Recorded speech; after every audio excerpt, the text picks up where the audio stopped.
started na before a child actress, ngayon medyo Gen Z. Hindi pa naman. Gen Z. Tama. Kwento mo lang para and the preparations you're doing. Yeah. Well, I started po very young, 3 years old. Yes. And first show ko po, Honesto, sa Dreamscape Correct. din po. And nasunod na Ikaw Lamang. And then I did my first lead sa Dream Dad, Ning Ning. And the last show I did po was Starla. And then after the pandemic, nag-break. Tapos nagbabalik dito sa Lavender Fields. And I'm glad I came back then as much more dedicated actress po. And in terms of my preparation, I try to read the script as much as I can and analyze the clues about my character. And I try to embody those traits po and give life to Mira.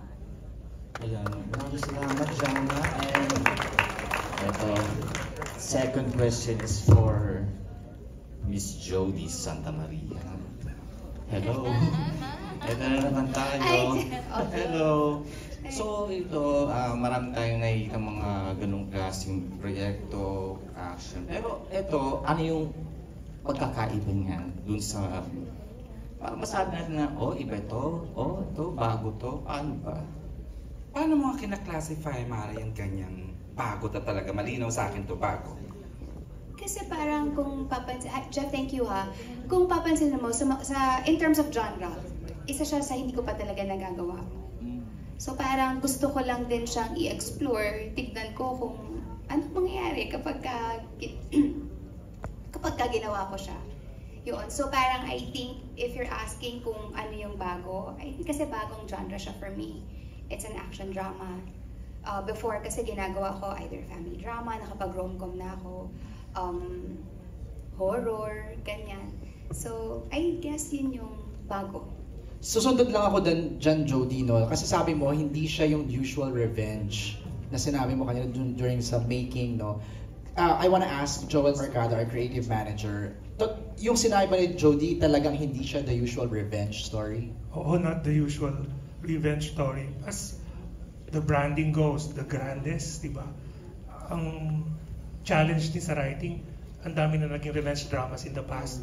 Paano mo pa gagawing i-level up or gagawing grand yung paghihiganting yun? So, yun yung kakaiba dito kasi iba yung gagawin ni Lavender Fields sa pagkuha ng mga nawala sa kanya is going to be grand. Kaya so yung ginamit mong word kanina, Jody, or si Echo yata yung gumamit ng word na yun, redemption. More than revenge, it's redemption. Kasi parang kung titignan mo siya, diba, sometimes pag narinig natin yung revenge, ay, wala nang i-offer yan na bago na hindi namin nakita or hindi namin napanood. But then, kasi pwedeng kung titignan mo, yung classification niya is revenge. But then, ano yung nakapaloob doon? So, it's a story, it's really a complex tale. There's love involved, there's duality involved there, and then ang pinaka-importante is yung redemption aspect. Diba? Parang hindi ka naman, mabubuhay lang or gugustuhin mo lang, papanganak ka para lang maghiganti. And sometimes yung paghihiganti mo, hindi naman para makasakit ka talaga ng tao. Yung paghihiganti na yun is gusto mo lang kunin yung para sa'yo. Para sa sarili mo, di ba? Galing. Thank you, good, Jeff. Thank you, Jeff. Welcome. Looking forward na po na mapanood natin yung Lavender Fields sa TV or sa Netflix. Thank you, Jeff.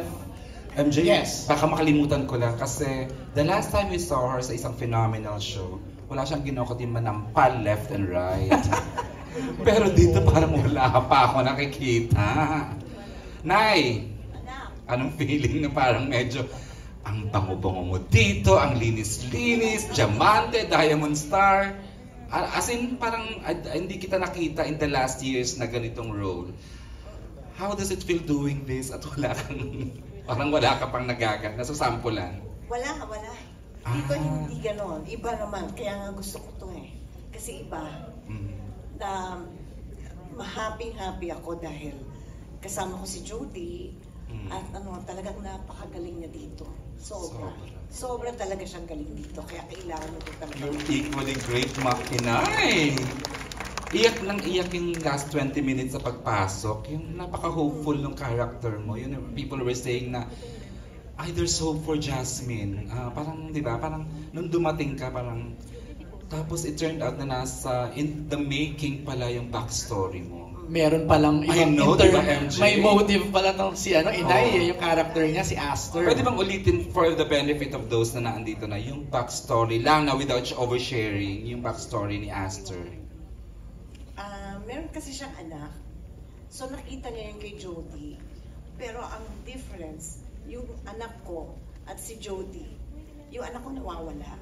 Si Jody naghahanap Okay. nang nawawala din yung anak.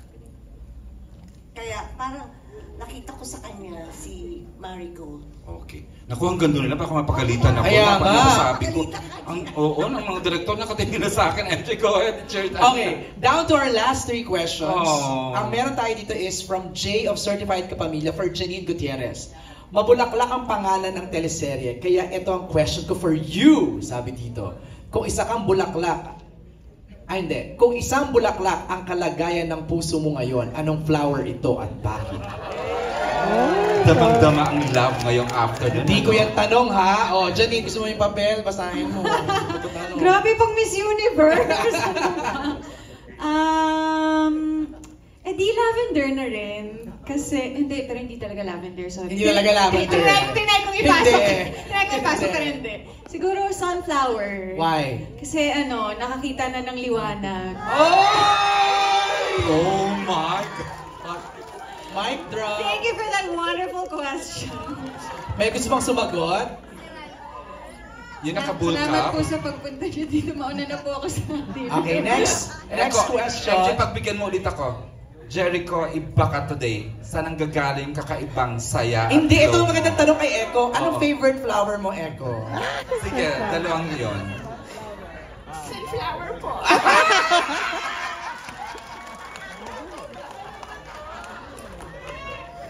Kasi po gusto ko siya sinibiro.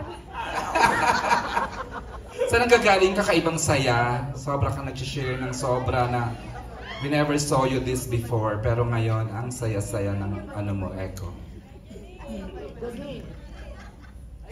Sorry, may press con pala. Ano po yan?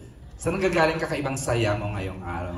Ngayon, of late, from the junket. Ako ba, Eric? Hindi, siya. Camera mo. Miss Kylie nakatingin sa akin. I'm just really very happy.